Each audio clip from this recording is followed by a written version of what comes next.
अस्सलाम वालेकुम, नमस्ते, सत श्री अकाल।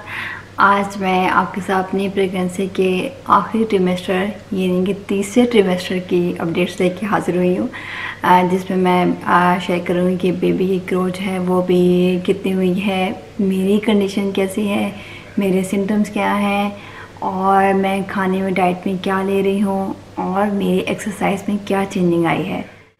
बेबी की ग्रोथ से शुरू करती हूँ।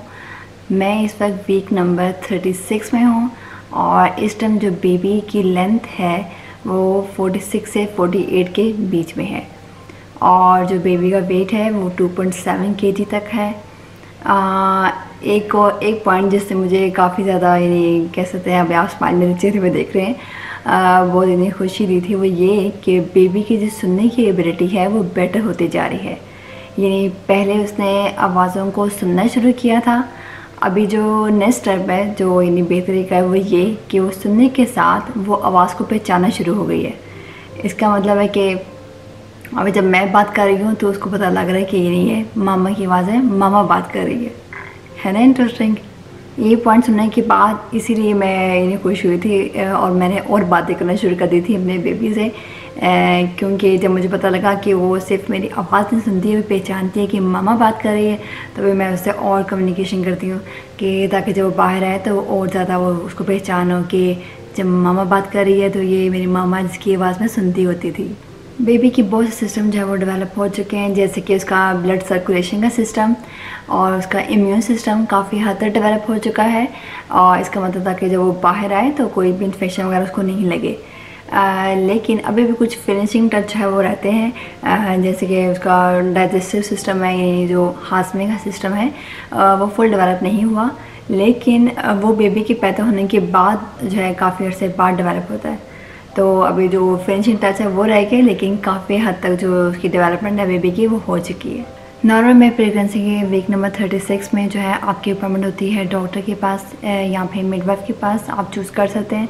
मैं मिडवाइफ के पास गई थी और वहाँ पर उसने जब 3 चीज़ें चेक करनी थी जो बहुत ज़रूरी थी इस हफ्ते में, मेरा वेट और कि बेबी जो है उसकी ग्रोथ सही हो रही है या नहीं, और तीसरा है कि बेबी की पोजीशन जो कि बहुत ज़रूरी फैक्टर होता है आखिरी ट्रिमेस्टर में चेक करना।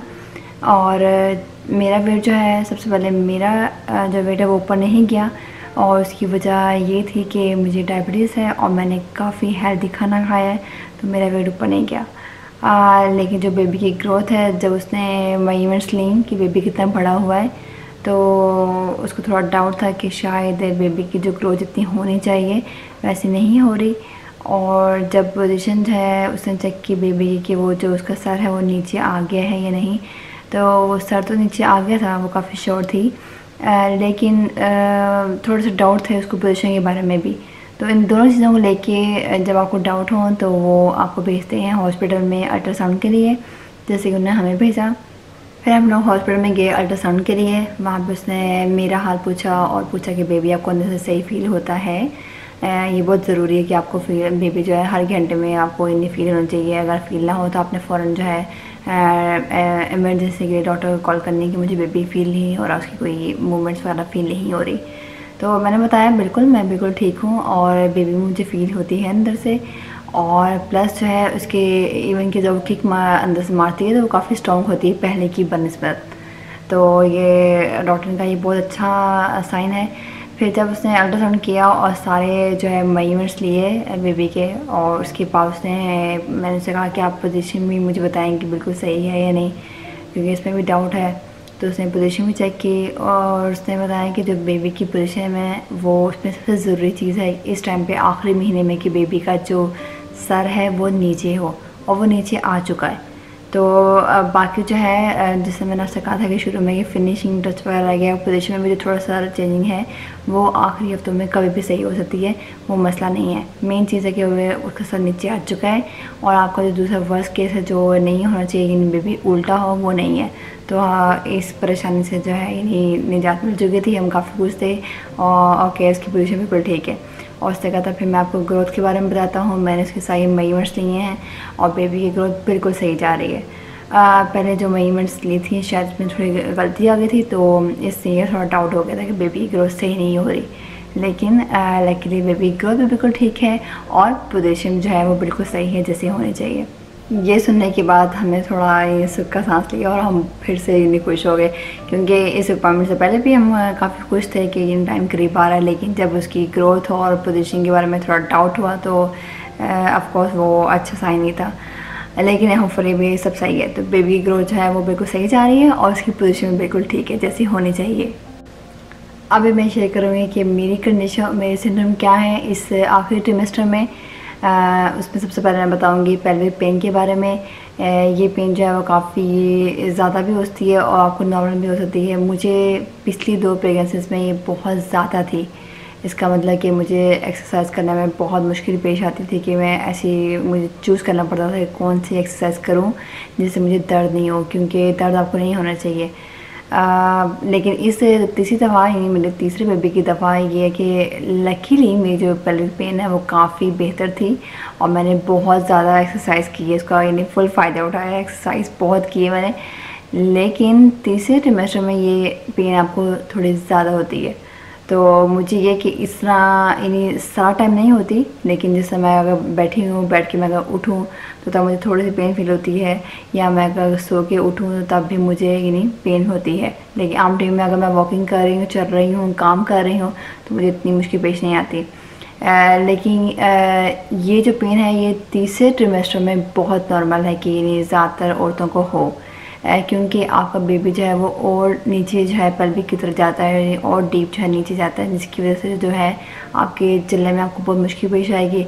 और इस वजह से जो है आपने बहुत ख्याल से जब भी कोई एक्सरसाइज करनी है या अगर वॉकिंग भी करनी है तो देखेंगे आप किस तरह कितने यानी आराम से चलें कि आपको यानी अच्छा फील हो, कि आपको यानी दर्द फील नहीं हो कि आप चल रहे हो आपको दर्द हो रही हो। तो आपने बहुत आराम से चलना है ताकि आपको कोई पेन वगैरह नहीं हो। इस पेन से निजात करने के लिए अगर आप निजात पाना चाहते हैं तो वो ये कि आपने पेल्विक की एक्सरसाइजेज होती हैं स्पेशल वो करनी है, और इसके अलावा अगर आप गर्म पानी से नहाएं तो भी आपको बहुत अच्छा लगता है। जब बेबी नीचे की तरफ जाता है और डीपर हमारे पेल्विक की तरफ जाता है तो उसे कहते हैं ड्रॉपिंग। ये जो बेबी है वो नीचे ड्रॉप कर रहा है। हर एक का ये मुख्तलिफ टाइम पे होता है। ये आखिरी 3 हफ्तों में, अगर आपका किसी का पहले, किसी का बाद में, किसी का पैदाइश से थोड़ी देर पहले भी हो सकता है, तो ये मुख्तलिफ है, तो इसे कहते हैं ड्रॉपिंग। अगर आपका बेबी जो है वो पेल्विक की तरफ डीप ड्रॉप हो चुका है तो आपके 2 मसले ख़त्म हो सकते हैं, अगर आपको वो 2 मसले तीसरे ट्रिमेस्टर में हैं। जैसे कि नंबर 1, अगर आपको सांस लेने में मसला है, और मुझे सांस लेने में मसला होता है ज़्यादातर मुझे सिर्फ तब मसला होता है जब मैं अगर सोने के लिए लेटूँ और वो भी सीधा लेटूँ तो मुझे सांस लेने में बहुत मसला होता है। तो फिर मैं साइड चेंज करती हूँ तो फिर थोड़ा रिलीफ मिलता है और मुझे सांस आता है सही तरह।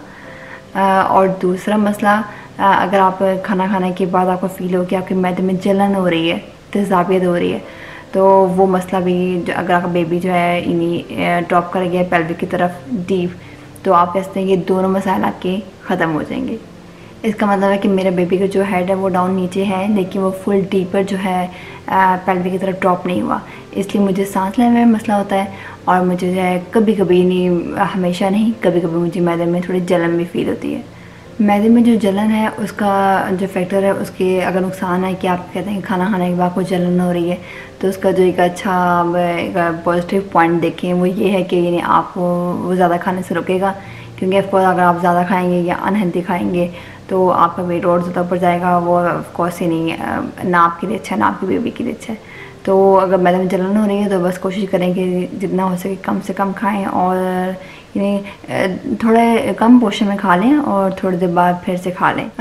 स्वेलिंग जो है वो काफ़ी ज़्यादा कॉमन है कि आपको इस ट्रिमेस्टर में आपको स्वेलिंग होगी हाथों में, पाँव वगैरह में, लेकिन लकीली मुझे स्वेलिंग वगैरह बिल्कुल नहीं हुई, ना हाथों में ना पाँव में।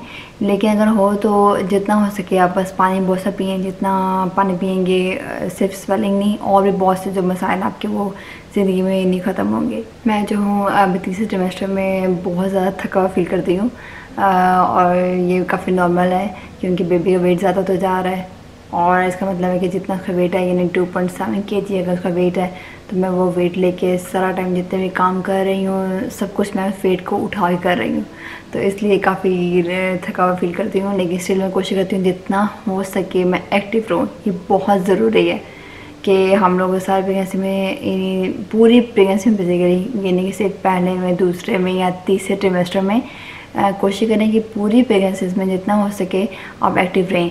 पहले और दूसरे में तो बहुत ज़्यादा, क्योंकि जब आप तीसरे ट्रिमेस्टर में पहुँचेंगे तो उसमें थोड़ा सा मुश्किल ये हो जाएगा कि जो बेबी है वो काफ़ी बड़ा हो जाएगा, उसका वेट ज़्यादा हो जाएगा और आपके लिए जो काम करना जो है वो थोड़ा मुश्किल हो जाएगा। यानी एक्सरसाइज जो है वो भी करना थोड़ा मुश्किल होगा, आपको सोच के करना पड़ेगा। और प्लस ये कि यानी आप वही थकावट ज़्यादा फील करेंगे। तो मेरे साथ ये हो रहा है कि मैं बहुत थका फील करती हूँ, लेकिन स्टिल मैं बार बार कोशिश करती हूँ अपने आप को रिमाइंड करवाने की कि मुझे एक्टिव रहना है, ये बहुत ज़रूरी है मेरे लिए भी और बेबी के लिए भी। तीसरे ट्रिमेस्टर में जो मेरा इरिटेशन लेवल है वो बहुत ज़्यादा हो गया है। ये मैं छोटे छोटे चीज़ों में बहुत ज़्यादा इरिटेट होती हूँ और मुझे बहुत जल्दी गुस्सा आ जाता है। और कभी कभी मैं ख़ुद भी रियलाइज़ करती हूँ कि ये अगर मैं देखूँ मैंने क्यों गुस्सा किया है या मैं क्यों इरिटेट हुई हूँ, तो मुझे बाद में पता लगता है कि मैंने जो गुस्सा किया है वो बेसिकली बहुत आम सी बात थी, मुझे गुस्सा नहीं करना चाहिए था। तो उसका ये मतलब है कि ये जो मेरे हार्मोन्स हैं उनमें चेंजिंग आ रही है, जिसकी वजह से मुझे खुद भी नहीं पता होता और मैं एकदम से बहुत गुस्सा करना शुरू हो जाती हूँ या मैं बहुत इरिटेट होती हूँ। और एक चीज़ जो मेरे सबसे ज़्यादा खुशी रहती है वो है बेबी के आने की तैयारी। इसकी मैं आने की तैयारी कर रही हूँ, उसका सारा रूम जो है वो ऑर्गेनाइज कर रही हूँ, उसकी चीज़ें रख के, कपड़े वगैरह जगह पर रख के, ताकि जब वो आए तो मुझे सब पता हो कि मैंने चीज़ें कहाँ रखी हैं, पूरा एक सिस्टम बनाया हुआ है। और दूसरा जो मैंने हॉस्पिटल में जाना है उसके लिए मैंने बैग जो तैयार करना है वो मैंने काफ़ी तैयार कर लिया, लेकिन कुछ चीज़ें अभी भी रहती हैं तो वो भी मैं आस्ता आस्ता तैयार करती हूँ। और जब मैं वो काम कर रही होती हूँ, अपने बेबी के आने की तैयारी कर रही होती हूँ, तो तब मुझे थकावट और जो मेरा इरिटेशन लेवल जो काफ़ी हाई होता है, मुझे गुस्सा आता है, वो मुझे सब भूल जाता है। तीसरे ट्रिमेस्टर में मेरी डाइट कैसी है और एक्सरसाइज में क्या चेंजिंग आई है। डाइट जो है वो काफ़ी हद तक मेरी सेम है और डाइट के बारे में मैंने डिटेल वीडियो बनाई थी कि मैं प्रेगनेंसी में क्या खाती हूँ और कितने पोर्शन में खाती हूँ। अगर आपने वो पूरी डिटेल वीडियो देखनी है तो हमारे चैनल देसी लाइफस्टाइल इन यूरोप में जाएं और आपको वीडियो मिल जाएगी प्रेगनेंसी डाइट। वो फॉलो करें तो वो बहुत अच्छा है, वो बेसिकली हेल्दी डाइट में आता है। और दूसरी एक्सरसाइज की बात करें तो उसमें ये चेंज आया है कि मैं भी कोशिश करती हूँ कि मैं बहुत ज़्यादा यानी कह रहे हार्ड ट्रेनिंग जो है मैंने ख़त्म कर दी है, जैसे कि जॉगिंग वगैरह वो मैं बिल्कुल नहीं करती। मैं बस कोशिश करती हूँ कि मैं वॉकिंग करूँ और ज़्यादा से ज़्यादा एक्टिव रहूँ। और दूसरा जो है जो मैंने शामिल किया है वो ये कि पेल्विक की जो एक्सरसाइज हैं वो मैं करने की कोशिश करती हूँ कि मैं करूँ, क्योंकि पेल्विक एक्सरसाइज करने से ये होता है कि आपकी जो लेबर की जो आपको पेन होगी ना उसमें भी काफ़ी आपको रिलीफ मिलेगा। तो कोशिश करें कि आखिरी ट्रिमेस्टर में जो पेल्विक एक्सरसाइजेस हैं वो आपको अवेलेबल होंगी बहुत सी, आप नेट पे देख सकते हैं जाके, तो वो एक्सरसाइज देखें, लेकिन वो करें जो आपके लिए कंफर्टेबल हो। मैं भी जब भी कोई नई एक्सरसाइज ट्राई करती हूँ तो पहले मैं देखती हूँ कि क्या मुझे इससे कोई दर्द तो नहीं हो रहा। अगर आपको कोई दर्द नहीं हो रहा तो आप वो एक्सरसाइज करें, वो आपके लिए आगे से जो लेबर की पेन होगी उसमें भी आपको इतनी मददगार साबित होगी। मुझे बहुत खुशी हो रही है कि मैं अपना पूरा सफ़र जो है आप लोगों से शेयर कर रही हूँ, अपना पूरा एक्सपीरियंस जो मेरा एक्सपीरियंस प्रेगनेंसी का मैं आपके साथ शेयर कर रही हूँ, ताकि हो सकता है जो औरतें नई प्रेगनेंट हो रही हैं अगर उनको मेरे से कोई भी मदद मिल सकती है मेरे एक्सपीरियंस से तो वो मेरी बहुत ज़्यादा खुशी की बात होगी।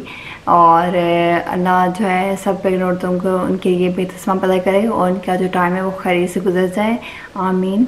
और अभी मैं लेती हूँ आपसे इजाज़त, मुझे अपनी दुआ में याद रखिएगा, तब तक के लिए अल्लाह हाफ़िज़।